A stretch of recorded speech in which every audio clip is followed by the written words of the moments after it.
My spidey senses are going off like crazy right now, and I'm really kind of getting concerned about what's in our near future. So John and I, we've been preparing for years, but what do you think we're doing right now to be ready for what's coming?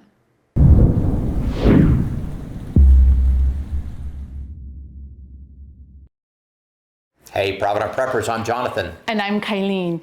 And first, we want to thank you so much for joining us. We love you and we appreciate you, and we are incredibly proud of all of the progress that everyone is making to become better prepared. And like we said in the intro, my spidey senses are going crazy. And when something like that happens, we have to kind of pull back and say, okay, deep breath. What's really happening, how much, and not allow ourselves to operate out of fear. We've decided that we needed to look at our preps and decide what things we need to pay some extra attention to. So we've got a great foundation, right? And that's one of the things about being a prepper is like back in when the unnamed global illness happened, everybody was going crazy and buying all kinds of stuff that they didn't need. It really was bad for everyone. We talk about the basics, right? We need food, fuel, water, shelter. In order to survive, there really is very little that you actually need, just the basics. But in order to be comfortable, there are a few other things that I'd really like to have. We're just going to review some of the things that we're doing because, like you, we have a prepper pantry that's fairly well stocked. And so we're not starting from scratch, but we're just working a little bit at a time. That's the best way to do this, a little bit at a time. But there are 10 things that we are doing right now, and we're spending a lot of our time and energy and resources to be able to accomplish this. So we're going to share those with you. Okay, so number one, and you might have guessed this already, is relationships. Relationships, our community, this is so important, and we are continuing to make new friends, understand our neighbors, be their friends, work with our family, doing everything we can to create this community that can work together and solve any problem that might happen. But we're doing it in very quiet and reasonable ways. And you will know specifically what is best for you and who you should be building your relationships with and who you should be watching very carefully.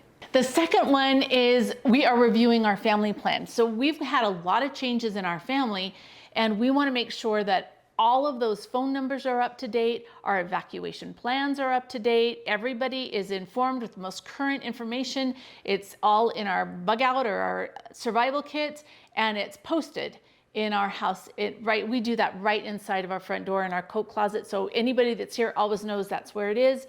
And we just want all that information to be up to date. And we would also encourage you to do that because family plans can very quickly be outdated. Yep, we need to make it a living document that continues to evolve as things change for us. Number three is looking at the holes that we have, and some of that might be in our food storage or whatever. I found one just the other day because I went to make some soup and I pulled out my barley and it was gone. So I went downstairs and I found I was on my last bag. Now, barley is a short-term storage item, right? So it's not like I can store a lot of it, but that's a hole I need to fill. Also, I have to wear compression stockings. So I want to make sure that I have compression stockings extra in case I can't get them. What are some of the other things that we've been talking about? Well, canning lids is one thing. Yeah. And you remember a few years ago, if you do any canning, it was so hard to find any canning lids. And then when you could find them, a lot of them were just garbage. So things like that, you never know when you're not going to be able to get it. 4 Jars is a very good quality canning lid.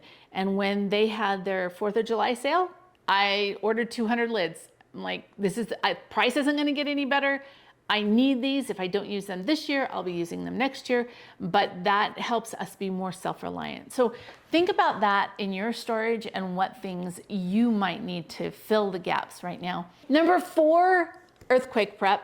I was looking down the earthquakes that have happened recently, and they are everywhere. And where we live, it's been predicted for a long time that we should have a major earthquake. And so I decided now is a really good time to review our earthquake preps. Make sure that everything is attached to the walls.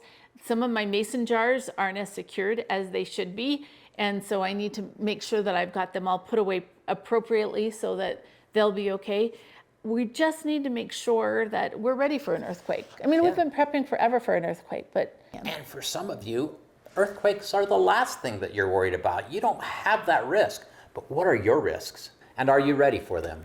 All right, number 5 is security, and this has been one of our goals for this year, one of our major goals. We've had a security door on order for a while now, and it's taking a while to get here, but I think it's going to get here. That was so important to Kylene, and honestly for me also, because I care about Kylene. But window film. Let's talk about a little bit about the window film for just a second, because that's kind of twofold. It's not perfect for security, but it helps with security, right? It buys you more time.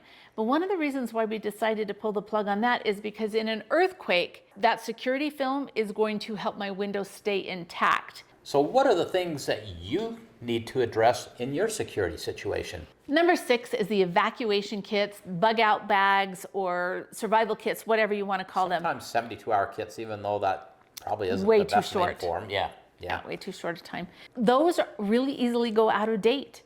And so considering all the craziness that's happening, it's a good time for us to look at those. And we'll do a video on that too, because I'm redoing mine and putting all fresh stuff in it. I think it'll be interesting because I'm sure mine will be a little bit different than yours. Absolutely, as it should be. Okay, number 7 is water storage. I think we all understand how important water is. Now, we can maybe do a little better job of using it wisely, but having water stored, and we encourage at least 2 gallons a day per person for 2 weeks as kind of a minimum.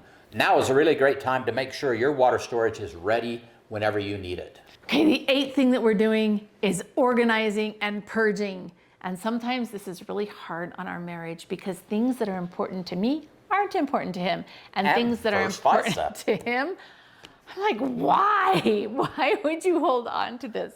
So we're working really hard on that because we need to be able to find what we need when we need it, and the rest of it just clutters up our lives. This is actually one of my absolute favorites because it has been so rewarding. And if you get her privately, she'll tell you, yeah, I've made some progress. A lot of progress, actually. She has. And it's fun. It's fun to just get rid of the stuff that we're not going to need and organize and focus on what we do need. Number 9 is our grid down system that I've looked for years to find a system, and I could never find something that seemed right for us. But we have this whole house solar generation and power system, CMP protected, and that is going in right now, and that is going to make such a difference. And I'm so excited. I've been involved with this process now for a few weeks, and with the install over the last couple of weeks.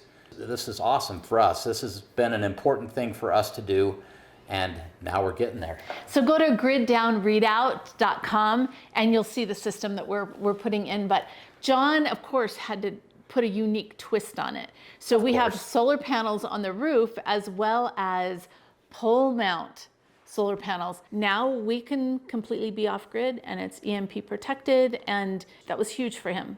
Number 10, it's a really good time to work on strengthening your relationship with God and to be able to hear him. And that's my goal. I want to be more and more in tune so that when God wants to talk to me, I can hear him. When he tells me I need to buy something, or I need to go somewhere, or I need to help someone, I want to be very much in tune with whatever it is that the Lord wants me to do.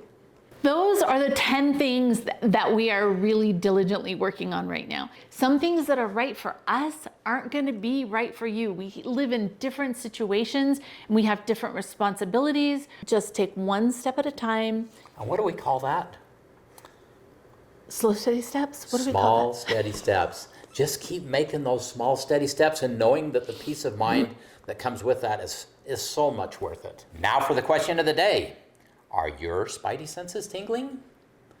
And if so, what are you doing to be ready for potential challenges that might come our way? Share with us. And thanks for being part of the solution.